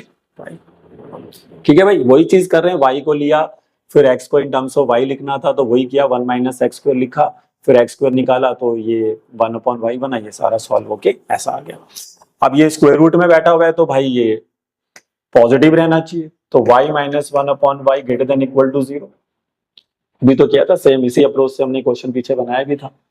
ठीक है, तो अब इसमें तो ऑलरेडी y के कोएफिशिएंट पॉजिटिव ही है, तो नंबर लाइन पे चले जाइए, बेबी कर्व मेथड लगाइए और आंसर निकालिए। तो देखिए पहला y 0 दे रहा है और एक y आपको 1 दे रहा है, राइट मोस्ट पे हमेशा पॉजिटिव लगाना होता है। ठीक है, अब सभी की डिग्री ऑड भी है, देखो y - 1 का डिग्री भी ऑड है, इसकी भी पावर 1 आ रही है, नीचे वाले की भी पावर 1 आ रही है, तो फिर ऑल्टरनेट प्लस माइनस चला दो। अब आप बताओ कि आपको क्या चाहिए, तो सर हमें तो पॉजिटिव रिजल्ट चाहिए, क्योंकि इसका answer greater than equal to 0 लिखा हुआ है। तो हमें अगर पॉजिटिव रिजल्ट चाहिए तो पॉजिटिव रिजल्ट कहाँ से कहाँ कर रहे हैं, तो सर एक तो -∞ से 0 के बीच में है और एक 1 से लेकर +∞ के साथ है, यहीं पर तो पॉजिटिव रिजल्ट आ रहे हैं। अब कौन इंक्लूड होगा नहीं होगा वो देख लेते हैं। -∞ इंक्लूड हो नहीं सकता, 0 इंक्लूड होगा क्या बताइए, आप खुद सोचिए कि 0 इंक्लूड होगा कि नहीं। सर 0 इंक्लूड नहीं हो सकता, 0 के इंक्लूड होने से ही अनडिफाइंड हो रहा है, तो इसलिए इसकी रेंज में 0 नहीं आएगा। और उसके साथ यूनियन करेंगे, 1 हो सकता है क्योंकि 1 डालने से कोई दिक्कत नहीं है। तो ये है इस क्वेश्चन की रेंज। ठीक है, -∞ से 0, यूनियन आपका आ जाएगा 1 से +∞। तो देखा आपने, इस तरह से आप इस क्वेश्चन को भी कर सकते थे। तो आइए बच्चे नेक्स्ट क्वेश्चन देखते हैं। अगला क्वेश्चन भी बहुत इंपॉर्टेंट क्वेश्चन है और ये मॉडुलस पे क्वेश्चन दिया है, मॉडुलस फंक्शन, और इसकी भी हमें क्या निकालनी है, रेंज निकालनी है। देखिए अब जनरली अभी तक आप देख रहे हैं कि मैं रेंज निकालने के लिए y लेट कर रहा हूँ, फिर x in terms of y लिखता हूँ, y ढूंढता हूँ, है ना। लेकिन इस क्वेश्चन में आपको थोड़ी डिफरेंट अप्रोच के साथ जाना है, तो वो अप्रोच देखिए अब क्या होगी। मॉडुलस क्वेश्चन को जनरली आप इसी लॉजिक से बनाएंगे तो आप इनकी रेंज निकाल सकते हैं। अब आप देख सकते हैं कि अगर मैं इसका डोमेन ढूंढूं पहले, है ना, अगर मैं किसी बच्चे से पूछूं कि इस फंक्शन का डोमेन क्या है, तो वो कहेगा sir x minus 3 not equal to 0 रहेगा, तो x is not equal to 3, तो इसकी रेंज सॉरी इसके सारे रियल नंबर आ सकते हैं डोमेन में 3 को छोड़कर। ये तो बच्चा कह सकता है कि सर इसके डोमेन में सारे नंबर आ जाएंगे 3 को छोड़कर। ठीक है, तो इसका मतलब है कि x 3 नहीं हो सकता। तो क्या बोला मैंने, x 3 हो सकता। अब इस क्वेश्चन में हम क्या करते हैं ना, x पुट करके y ढूंढेंगे बस। तो हम अपने फंक्शन को y तो लेट करेंगे, लेकिन इसमें हम थोड़ा सा डिफरेंट अप्रोच से जा रहे हैं। ठीक है, वरना तो एक और अप्रोच होती है जिसमें y को x टर्म वही करना पड़ेगा जैसे हम लास्ट टाइम करते आ रहे हैं अभी तक, लेकिन मैं इसको थोड़ा जल्दी बनाना चाहता हूं, तो ये अप्रोच से भी आप जा सकते हैं। अब आप क्या करेंगे कि आपको पता है कि x 3 तो अलाउड नहीं है, तो आपको यहाँ पे समझ में आ रहा है कि यहाँ पर x is not equal to 3 है, वो मैंने आपको बता दिया क्यों है, क्योंकि डोमेन में 3 अलाउड नहीं है। तो फिर क्या बचा, अब कोई चीज अगर 3 नहीं है तो या तो 3 से बड़ी है या 3 से छोटी है। तो सबसे पहले आप इसमें काफी सारी वैल्यू डालो जो x की वैल्यू 3 से बड़ी हो, और देखो कि आपके क्या आंसर आ रहे हैं। और फिर x की वैल्यू 3 से छोटी डालो, 3 तो डाल नहीं सकते ना, तो या तो 3 से बड़ी डालोगे या 3 से छोटी डालोगे। तो आइए पहले हम 3 से बड़ी डाल के देखते हैं कि हमारे क्या आंसर आ सकते हैं। और मॉडुलस का ध्यान रखना है कि वो हमेशा पॉजिटिव रिजल्ट देता है। तो मान लीजिए मैंने यहाँ पे पहले 4 डाला, ठीक है, x की जगह पर मैंने 4 डाल दिया, फिर मैंने 5 डाल दिया, फिर मैंने 6 डाल दिया, फिर मैंने 7 डाल दिया। इतने से पता लग जाएगा आपको। ठीक है, तो डालिए अब जरा यहाँ पे क्या मिलेगा। तो modulus of 4 minus 3 divided by 4 minus 3, modulus of 5 minus 3 divided by में 5 minus 3, modulus of 6 minus 3 divided by 6 minus 3, modulus of 7 minus 3 divided by 7 minus 3। तो आप एक चीज ऑब्जर्व करेंगे, इन सभी के आंसर 1 आ रहे हैं। देखिए 1 by 1 इज 1, 2 by 2 इज 1, देखिए, और यहाँ पे देखिए 3 by 3 इज 1, है ना, 4 by 4 इज 1। यानी कि जब भी मैं इसमें x की वैल्यू 3 से बड़ी डालूंगा, ये हमेशा मुझे 1 रिजल्ट देगा। ठीक है, 1 के अलावा कुछ नहीं आ सकता। अब मैं x की वैल्यू 3 से छोटी डाल, तो 3 से छोटा क्या डालेंगे आप, 3 डाल देंगे, और सॉरी 3 से छोटा आप 2 डाल देंगे। फिर आप x की जगह पर 1 डाल देंगे, x की जगह पे 0 डाल देंगे, x की जगह पे -1 डाल देंगे, है ना। अब देखो कि क्या रिजल्ट आते हैं इसमें, तो करिए सॉल्व। तो 2 डाला तो मैंने ऊपर मुझे मिलेगा 2 माइनस 3 का मॉडुलस अपॉन में 2 माइनस 3, फिर ये बनेगा 1 माइनस 3 का मॉडुलस अपॉन में 1 माइनस 3, 0 माइनस 3 का मॉडुलस अपॉन में 0 माइनस 3, -1 माइनस 3 का मॉडुलस अपॉन में -1 माइनस 3। तो आइए देखते हैं इनके रिजल्ट्स क्या आ रहे हैं। तो सर ये 2 माइनस 3 तो वैसे -1 होता है, लेकिन -1 का मॉडुलस 1 हो जाएगा, क्योंकि मॉडुलस हमेशा पॉजिटिव रिजल्ट देता है। तो इसका आंसर 2 माइनस 3 से ऊपर आ गया 1, नीचे आएगा -1, यहाँ पर आएगा ऊपर 2, क्योंकि 1 माइनस 3 -2 होता है, बट -2 का मॉडुलस 2 हो जाता है, नीचे -2 आएगा। ऐसे ऊपर आएगा 3, नीचे आएगा -3, ऐसे ऊपर आएगा 4, नीचे आएगा -4। और आप इन सब के रिजल्ट चेक करिए आपको क्या मिल रहे हैं। तो सर इन सब के रिजल्ट आ रहे हैं -1। तो 3 अलाउड है नहीं, क्योंकि डोमेन में 3 था नहीं। x की वैल्यू 3 से छोटी डाली तो x वैल्यू 3 से बड़ी डाली तो 1 आंसर आ रहे हैं, छोटी डाली तो -1 आंसर आ रहे हैं। यानी कि इसकी रेंज में सिर्फ 2 ही आंसर पॉसिबल है, या तो 1 या तो -1। तो याद रखना कि ये क्वेश्चन बनाने का तरीका यही रहेगा। तो -1 या 1, अब इसको इंटरवल मत डाल देना कि क्लोज और ओपन लगा दिया भाई, या तो आंसर -1 है या तो 1 है, इसके बीच में कुछ नहीं आ रहा। तो इसका मतलब करली ब्रेसेस, ये मैंने बताया था आपको, तो करली ब्रेसेस में इसका आंसर रहेगा। तो या तो इसका आंसर -1 होगा या तो 1 होगा। तो ध्यान से देख लीजिए, इस तरह का क्वेश्चन अगर आता है मॉडुलस में सेम वैल्यू होती है, बस ऊपर नीचे, एक मॉडुलस में होती है, एक मॉडुलस में नहीं होती है। तो मॉडुलस के क्वेश्चनों को वैसे आप इस अप्रोच से बनाओ हमेशा, जो वैल्यू नहीं हो सकते उसको छोड़ के बाकी डालो, ठीक है, और देखो कि क्या रिजल्ट्स आ रहे हैं। तो आउटपुट से हमने इस आंसर को बनाया है। चलिए तो अगले क्वेश्चन को बनाते हैं। आइए अब देखिए, मैंने कुछ यहाँ पर क्या कर रखा है, एक टेबल बना रखा है। यहाँ पर मैंने कुछ इंपॉर्टेंट फंक्शंस हैं जिनकी डोमेन और रेंज लिखी हुई है, जिसमें ट्रिग्नोमेट्रिक फंक्शंस आते हैं, मॉडुलस फंक्शंस आते हैं, जीआईएफ आता है, सिग्नम आता है। इन फंक्शंस की बच्चे को डोमेन और रेंज बिल्कुल याद होनी चाहिए, तो दिस इज वेरी इंपॉर्टेंट। तो ध्यान से देख लीजिए, मॉडुलस ऑफ फंक्शन का डोमेन हमेशा आर होता है, और आर प्लस मतलब इसकी रेंज हमेशा पॉजिटिव नंबर्स होती है। जीआईएफ, इसको ग्रेटेस्ट इंटीजर फंक्शंस कहते हैं, जीआईएफ, ये फंक्शन की डोमेन भी आर होती है, इसमें कुछ भी डाल सकते हैं आप, लेकिन रिजल्ट हमेशा इंटीजर होता है। ये हमेशा अपने से बराबर या अपने से छोटा इंटीजर देता है, ध्यान रखिए। तो इसलिए इसका रेंज हमेशा z होता है। सिग्नम फंक्शन का भी डोमेन आर होता है, आप डालें तो कुछ भी डाल सकते हैं, बट ये हमेशा 3 ही रिजल्ट देता है, -1 0 और 1, ठीक है ना, -1 0 और 1, यही 3 रिजल्ट देता है, ठीक है। जैसे आपने पीछे वाला फंक्शन देखा ना जो -1 और 1 दे रहा था, बट ये -1 के साथ 0 और 1 तीनों दे सकता है। तो ये याद कर ले, एमसीक्यू में क्वेश्चन आते हैं डायरेक्ट ये। बाकी तो सिग्नम फंक्शन का आपने देखा ही होगा, ये ऐसा दिखता है, देखो इसकी असलियत में इसकी शक्ल देखनी है तो ऐसा होता है ये। इसका आंसर जो होता है या तो -1 होता है या 0 या 1। ये कब होता है, जब x की वैल्यू 0 से छोटी है, ये 0 के बराबर है और ये 0 से बड़ी है। तो डालने को आप इसमें कुछ भी डाल सकते हैं, लेकिन रिजल्ट सिर्फ क्या है, -1 0 और 1, ठीक। यहाँ मैंने कुछ ट्रिग्नोमेट्रिक फंक्शंस लिखे हैं, जो आपके पास 6 ट्रिग्नोमेट्रिक फंक्शंस होते हैं, इनका भी डोमेन और रेंज बच्चे को याद होना चाहिए। अब मैं आगे कुछ आपको इन्हीं पर बेस्ड क्वेश्चंस कराऊंगा। देखिए इस तरह के क्वेश्चन 1 मार्क्स में पूछे जाते हैं। तो देखिए साइन एक्स का डोमेन होता है आर, रेंज होता है -1 से 1। याद रखना है कि डोमेन इसका आर है, सभी सारे रियल नंबर अलाउड। आपने देखा साइन कभी अनडिफाइंड होता ही नहीं। आप बता दो साइन का कोई ऐसा एंगल जिसमें साइन अनडिफाइंड हो रहा हो, कभी भी अनडिफाइंड नहीं होता, इसलिए इसका डोमेन आर हो गया। लेकिन इसकी मिनिमम वैल्यू -1 है, मैक्सिमम 1 है, तो उनके बीच में रिजल्ट देगा। कभी भी साइन का वैल्यू 1 से बड़ा नहीं आ सकता, -1 से छोटा नहीं आ सकता, उनके बीच में या उनके बराबर होता है। सेम कॉस के साथ होता है, या साइन याद कर लोगे तो कॉस याद हो जाएगा। कोसेक में जाते हो तो इसमें सारे रियल नंबर डल सकते हैं, लेकिन पाई के मल्टीपल्स नहीं डल सकते, जैसे पाई 2 पाई 3 पाई 4 पाई, क्योंकि इन पर कोसेक की जो वैल्यू होती है वो अनडिफाइंड हो जाती है, ठीक है। इसी तरह से सेक के साथ भी है। सेक भी अगर जितने भी 90 के ऑड मल्टीपल्स होते हैं, 2n + 1 π/2 का मतलब है ऑड मल्टीपल्स ऑफ π/2, जैसे कि यहाँ पर आप ले सकते हैं π/2 3 π/2, ये वैल्यूज अलाउड नहीं होती इसके अंदर। तो आप सारे रियल नंबर डालें, लेकिन ऑड नंबर्स नहीं, π/2 में ऑड मल्टीपल ना डालें, क्योंकि उसमें भी आपका ये जो सेक होता है ये अनडिफाइंड हो जाता है। tan की वैल्यू भी सिमिलर ली जा रही है, ये भी हर 90 के ऑड मल्टीपल्स पर अनडिफाइंड होता है। तो जो जहां पर अनडिफाइंड हो रहा है उसको रियल नंबर में से हटाना है। साइन कॉस कभी अनडिफाइंड नहीं होते हैं, तो उसका रियल नंबर ही रहा डोमेन। लेकिन कोसेक पाई के मल्टीपल में अनडिफाइंड हो रहा है तो उसको हटा दिया, और सेक और tan दोनों π/2 के ऑड मल्टीपल्स पर अनडिफाइंड होते हैं तो आप उसको हटा देंगे, ठीक है। और कॉट के साथ भी सेम हो रहा है, इसमें भी पाई के मल्टीपल्स यानी पाई 2 पाई 3 पाई 4 पाई पे भी कॉट अनडिफाइंड हो जाता है। रेंज अगर आप इनकी देखते हैं तो इसकी रेंज तो मैंने बता दी थी। कोसेक और सेक को ऐसे याद रख लो, देखो कोसेक किसका उल्टा होता है, साइन का। कोसेक किसका उल्टा होता है, साइन का उल्टा होता है, ऐसे याद रख लो। तो अगर कोसेक भाई साइन का उल्टा होता है तो साइन की रेंज क्या है, -1 से 1, तो वो नहीं होगी, बस उसको हटा दो बस। तो रियल नंबर में से देखो -1 और 1 के बीच के सारे नंबर हटा दो, ऐसे याद रखना। ऐसे ही सेक के साथ, सेक कॉस का उल्टा होता है तो उसमें भी रियल नंबर में से सारे -1 से 1 के बीच के सारे नंबर हटा दो। यानी कि इनका जो रेंज होता है कोसेक और सेक का, वो या तो 1 से बड़ा होगा या उसके बराबर, या -1 से बराबर होगा या उससे हमेशा छोटा होगा, ऐसे याद रखें। tan x के साथ जाएंगे तो उसका डोमेन आर है, कॉट का रेंज नॉट डोमेन।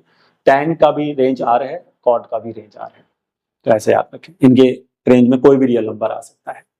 तो इनको आपने ऐसे याद रखना है कि इनके डोमेन में वो आप वैल्यूज मत लेना जहां पर ये अनडिफाइंड होते हैं। तो आप उसके लिए आप चेक करिए कि किस एंगल पर हमारा ट्रिग्नोमेट्रिक फंक्शन अनडिफाइंड हो रहा है, वो आप उसकी रियल नंबर में से हटा दीजिए। तो आइए अब इन पर बेस्ड हम कुछ क्वेश्चंस करते हैं और इनकी रेंज कैसे निकाली जाती है वो देखिए। तो मैं यहाँ पर अब कुछ और क्वेश्चंस लेकर आया हूँ, उनको देखिए। ये क्वेश्चंस को बनाने का बिल्कुल सिंपल अप्रोच होता है। इसके लिए आपको बस ये देखना है कि यहाँ पर जो फंक्शंस गिवन है उनमें से मुझे किसकी रेंज पता है, मतलब उस पूरे में से कोई तो होगा भाई जिसकी रेंज मुझे पता होगी, इसको उठाना होता है बस। अब इस पूरे में कौन है जिसको आप जानते हैं? मैं तो सर मॉडुलस ऑफ एक्स को जानता हूँ। मैंने कहा क्या जानते हो उसके बारे में? तो कह रहा है सर इसके बारे में ये जानते हैं कि ये हमेशा पॉजिटिव होता है।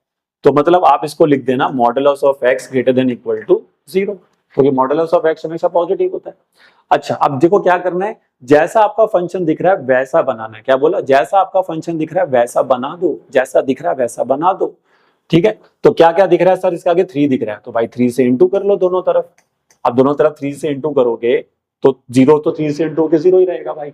अब दोनों तरफ +5 कर दो, क्योंकि आपको अपने फंक्शन में देखो +5 भी दिख रहा होगा, तो दोनों तरफ +5 कर देते हैं। तो जैसे ही मैंने 3 लिया, मॉडुलस ऑफ एक्स +5 किया और ग्रेटर देन इक्वल टू 0 में 5 जोड़ोगे तो भाई वो तो 5 ही आ जाएगा वापिस। तो आप देखिए अब इसका जो, अब ये मेरा फंक्शन बन गया, ये मेरा पूरा फंक्शन बन गया। तो यानी कि f ऑफ x की जो वैल्यू आएगी ग्रेटर देन इक्वल टू 5 आएगी। और f ऑफ x ये तो y होता है, अगर मैं इसको y मान लूं, इस फंक्शन को अगर मैं y मान लूं, क्योंकि y तो हम लेट करते ही हमेशा, उससे भी आप सोच सकते हैं। तो आप यहाँ पर इसको या तो y मान लो भाई, तो साफ साफ दिख रहा है कि y की वैल्यू जो होगी 5 या 5 से हमेशा क्या रहेगी, बड़ी रहेगी। तो बताइए फिर इसका रेंज क्या बना, 5 या 5 से बड़ा। तो इसलिए इसका जो रेंज आपको मिलेगा वो मिलेगा 5 से लेके पॉजिटिव इन्फिनिटी, 5 ग्लूड है तो क्लोज्ड, और ये इन्फिनिटी देखा आपने। तो इन इस तरह के क्वेश्चनों को ऐसे होंगे, जो पता है उसको उठाइए और जैसा फंक्शन दिख रहा है वैसे बनाइए, उसको मल्टीप्लाई करना है दोनों तरफ मल्टीप्लाई करो, ऐड करना है ऐड करो, सब्ट्रैक्ट करना है जो ही नंबर सब्ट्रैक्ट, बट इसकी कॉपी बनानी है यहाँ पर, ठीक है। अब सेम इसी अप्रोच से आप इसको बनाइए। अब इनमें बताइए आपको कौन पता है, किसकी रेंज पता है आपको इनमें से। तो सर मेरे को तो इनमें से साइन पता है। मैंने कहा क्या पता है साइन के बारे में, कह रहा साइन की जो वैल्यू होती है ना सर, अभी आपने बताई थी -1 से लेके 1 के बीच में होती है, यही तो बताई थी अभी। साइन का रेंज चेक करिए, साइन का रेंज चेक करिए, -1 से 1, तो -1 से 1 के बीच में होता है। अब जैसा फंक्शन है वैसा बना दीजिए, जैसा फंक्शन है वैसा बना दीजिए। तो पहले किसको लाओ, पहले 3 को लाओ, 3 sin x दिख रहा होगा, तो पहले 3 को लाओ। तो 3 को लाने के लिए क्या करोगे, 3 से इंटू कर दो। तो -1 अगर 3 से इंटू होगा तो -3, और ये हो गया 3 sin x, और 1 अगर 3 से इंटू होगा तो 3। अब किसकी कमी रहेगी भाई, अब सर -2 करना पड़ेगा आपको। मैंने कहा तो फिर -2 भी कर दो, तो -3 -2, फिर 3 sin x में -2 और लेस देन इक्वल टू 3 हो जाएगा। देखिए तो बताइए अब 3 sin x -2 यही तो हमारा y है। अगर मैं इसको y मान लूं तो यही तो मेरा y है। तो y की वैल्यू कहां से कहां तक आ गई, -5 से लेके 3 तक, -5 से लेके, अच्छा दूसरी तरफ हमने नहीं करा, रुको रुको रुको रुको गलती होगी, इधर तो -2 करा मैंने, उधर नहीं करा। तो इधर भी आपको 3 -2 करना पड़ेगा। तो 3 -2 कर दिया इधर भी, तो अब आपका ये y हो गया, इधर आ गया -5 और इधर कितना आ गया 1। तो -5 से लेके 1 के बीच में। तो बताइए इस फंक्शन का रेंज क्या लिखोगे, -5 से लेके 1 क्लोज इंटरवल। क्लोज इंटरवल क्यों लिखोगे, क्योंकि भाई उसके बराबर भी होगा। देखा, तो ये लॉजिक से जाना है। पहले उसमें से देखो कि कौन है जिसको आप जानते हो, तो जिसको जानते हो उसको उठा लिया, जिसको जानते हो उसको उठा लिया, फिर उसकी रेंज के अकॉर्डिंग चला, और फिर जो फंक्शन जैसा दिखता है उसको वैसा बनाते जाओ, जैसा दिखता है वैसे बनाते जाओ। उसके लिए जैसे मैंने देखा कि यहाँ पे मुझे 3 से इंटू करना है तो 3 से इंटू किया, फिर मैंने देखा कि मुझे -2 दोनों तरफ करना है तो पूरी इक्वेशन में -2 कर दिया इनक्वालिटी में, और फिर उसके बाद सॉल्व कर दिया। अब ये दो और क्वेश्चन आइए फटाफट बना लेते हैं। अब यहाँ पर क्या है, रूट sin x है। देखिए अब नॉर्मली आपको sin x की तो रेंज पता होती है, तो आपने रेंज sin x से चालू किया, तो आपने लिखा sin x greater than equal to क्या होगा, -1, लेस देन इक्वल टू होगा 1। लेकिन ये तो रूट sin x है, यानी जिसको हमने y मान लिया, अगर मैं इस फंक्शन को y मान लूं तो y की वैल्यू क्या है, रूट sin x है। लेकिन भाई अब आप सर ने आपने बताया था कि जो फंक्शन रूट में होते हैं उनकी रेंज हमेशा पॉजिटिव होती है। देखा, जो फंक्शन रूट में होते हैं उनकी रेंज हमेशा पॉजिटिव होती है। तो फिर -1 से 1 रूट में तो नहीं जा सकता, तो जैसे ही मैं इसको रूट में डालूंगा, ध्यान से सुनना, तो ये वैल्यू 0 से 1 में आ जाएगी भाई। अरे सर ये कैसे चमत्कार हो गया, जो -1 से 1 चल रहा था वो 0 से 1 क्यों हो गया, मैंने कहा रूट में आ गया ना। जैसे साइन के रूट चढ़ाओगे तो रूट के आने से क्या हो जाएगा, वैसे रूट के आने से क्या हो जाएगा भाई, वो पॉजिटिव हो जाएगा। और जब ये पॉजिटिव हो जाएगा तो ये कभी नेगेटिव हो ही नहीं सकता। तो पॉजिटिव वैल्यू कहाँ है, -1 से और 1 के बीच में, 0 और 1 के बीच में ही तो दिखेगी। अगर भाई मैं -1 से 1 था तो मैंने कहा इसमें पॉजिटिव रिजल्ट कहाँ से आएंगे, तो पॉजिटिव रिजल्ट तो भाई 0 के बाद से ही आएंगे। तो इसलिए इसका जो रेंज होगा अब वो 0 से 1 हो जाएगा। सेम लॉजिक से आप इसको बना सकते हैं। अब देखो इसमें sin x फिर बैठा हुआ है, लेकिन आपने देखा कि भाई sin x तो बैठा हुआ है, sin x तो बैठा हुआ है, देखिए इधर sin x तो बैठा हुआ है, तो sin x की जो रेंज होती है सर वो वही होती है, -1 से 1 होती है ना। sin x का रेंज तो सर -1 से 1 होता है, लेकिन ये तो साइन स्क्वायर है, ये तो साइन स्क्वायर है। अपने बच्चे क्या करते हैं, स्क्वायर कर देंगे और 1 से 1 हो जाएंगे। अरे ये तो पढ़ने में अजीब सा लग रहा है, 1 से 1, क्योंकि -1 का स्क्वायर भी बच्चा 1 कर देता है, 1 का स्क्वायर भी 1 करता है, तो 1 से 1 तो ये क्या लॉजिक बना। लेकिन साइन का स्क्वायर भी हमेशा पॉजिटिव होता है, तो यानी कि जो हमारा y है, मतलब जो हमारा फंक्शन में ये बैठा हुआ है, ये भी हमेशा क्या रहता है, पॉजिटिव रहता है। तो पॉजिटिव कहाँ होता है, फिर से वही 0 से 1 के बीच में। तो साइन स्क्वायर x तो लिखो, बट 0 से 1 कर दो। ये बहुत इंपॉर्टेंट चीज है। ऐसे सेम आप कॉस के साथ भी कर सकते हैं, ये क्वेश्चन साइन के कॉस के साथ भी आ सकते हैं, क्योंकि कॉस का भी रेंज -1 से 1 ही होता है। तो फिर वही लॉजिक के साथ आना, तो साइन स्क्वायर एक्स हो गया 0 से 1, लेकिन हमारा क्वेश्चन तो साइन स्क्वायर एक्स नहीं है खाली, उसमें 2 भी आ रहा है, प्लस का 3 भी आ रहा है, तो फिर 2 से इंटू कर दो। तो 2 से इंटू करोगे तो पहले भाई 2 0 था तो 0 ही रहता है, और ये 2 साइन स्क्वायर एक्स हो गया और 2 1 2 हो गया। अब किसकी कमी रहेगी सर, मैंने कहा 3 की कमी रहेगी, तो 0 + 3 कर दो यहाँ पे, तो 0 + 3 तो भाई 3 हो जाएगा। 0 प्लस 3 तो 3 हो जाएगा, और ये 2 साइन स्क्वायर एक्स हो जाएगा, और लेस देन इक्वल टू 2 में भी 3 जोड़ दो तो 2 प्लस 3 कितना हो जाएगा, 2 प्लस 3, मैं एग्जैक्ट कर रहा हूँ बस समझ जाओ, 2 प्लस 3 करोगे तो कितना आ जाएगा 5। तो ये देखिए, अच्छा मैंने बीच वाले फंक्शंस में नहीं करा, एक मिनट रुको, तो ये बना आपका क्या 3, इधर आ जाएगा 2 साइन स्क्वायर एक्स प्लस में 3 लेस देन इक्वल टू 5, तो ये y होता है हमारा, तो 3 लेस, तो बोलो उसकी रेंज क्या लिख कर आओगे, 3 से 5 क्लोज इंटरवल, 3 से 5 क्लोज इंटरवल, ये आप उसकी रेंज जो है लिख कर। तो देखा आपने, इस तरह से आप इस तरह के क्वेश्चन, ये जो मॉडुलस में आते हैं क्वेश्चंस, या तो ट्रिग्नोमेट्री में भी आ सकते हैं, और इस पर रेसिप्रोकल में भी आता है। जैसे ये क्वेश्चन अगर 1 अपॉन में होता तो आपने यहीं तक उसको सॉल्व करना है और इनको 1 अपॉन कर देना है लास्ट में। ठीक है, जब आप इनको 1 अपॉन करोगे तो जो बड़ी वैल्यू है वो छोटी हो जाएगी, छोटी वैल्यू बड़ी हो जाएगी। तो 5 का रेसिप्रोकल 1/5 है, 3 का रेसिप्रोकल 1/3 है, लेकिन 1/3 1/5 से बड़ा है, तो फिर 1/3 इसकी अगर मैं इसको रेसिप्रोकल कर दूं तो उसकी रेंज जो होगी फिर वो जाएगी 1/5 से 1/3। ये लॉजिक पे आ जाता है। तो ये 1 अपॉन में भी देता है टीचर कभी कभार। इसके अलावा इसमें एक वैरायटी और होती है, लास्ट वैरायटी, आप फटाफट देख लो, एक वैरायटी इसमें और आ सकता है। ये वैरायटी ये वाली होती है जिसके अंदर आपको एफ ऑफ एक्स जो देगा वो ऐसे देगा, देखो यहाँ पे लिखा होगा a sin x प्लस में लिखा होगा b cos x, और इसका रेंज निकालना होता है। तो याद रखना इसका जो रेंज होता है, इस फंक्शन की जो रेंज होती है, इस फंक्शन की जो रेंज होती है, इसको अगर मैं y मान लूं तो याद रखना इसका जो y होगा वो हमेशा माइनस ऑफ रूट में a square plus b square less than equal to root में a square plus b square, इसके बराबर होता है। ये इसकी रेंज होती है। बस आपको a और b के लिए उठा के यहाँ पे पुट करने, जैसे कल को यहाँ 3 मैंने दे दिया और यहाँ मैंने 4 दे दिया, तो 3 का स्क्वायर प्लस 4 का स्क्वायर करोगे 25 आएगा, 25 का रूट 5 होगा, तो इसकी रेंज हो जाएगी -5 से 5 क्लोज इंटरवल। ठीक है, ये फॉर्म भी बहुत आता है एग्जाम के अंदर। तो देखा आपने, मैंने आपको आज सारे सभी जो बेहतरीन क्वेश्चन जो आपके एग्जाम में आ सकते हैं वो मैंने आपको कराए, और इन सभी क्वेश्चंस को अगर आप करके जाते हैं, इस कॉन्सेप्ट्स के थ्रू करके जाते हैं, तो आप जरूर रेंज को कर पाएंगे। ठीक है, तो आप दोनों पार्ट देखिए, इसमें पहले भी एक पार्ट बन चुका है, वो है पार्ट 1 और ये था उसका पार्ट 2। अगर आप ये पार्ट 1 पार्ट 2 दोनों देख लेते हैं तो आपको डोमेन और रेंज का बिल्कुल बढ़िया नॉलेज हो जाएगा। ठीक है बच्चे, तो मिलते हैं आपसे नेक्स्ट वीडियो में, तब तक पढ़ते रहिए और मेहनत करते रहिए। और जिन बच्चों ने हमारा चैनल सब्सक्राइब नहीं किया है वो कर लें, वीडियो अच्छी लगे तो लाइक जरूर किया करें और शेयर जरूर किया करें।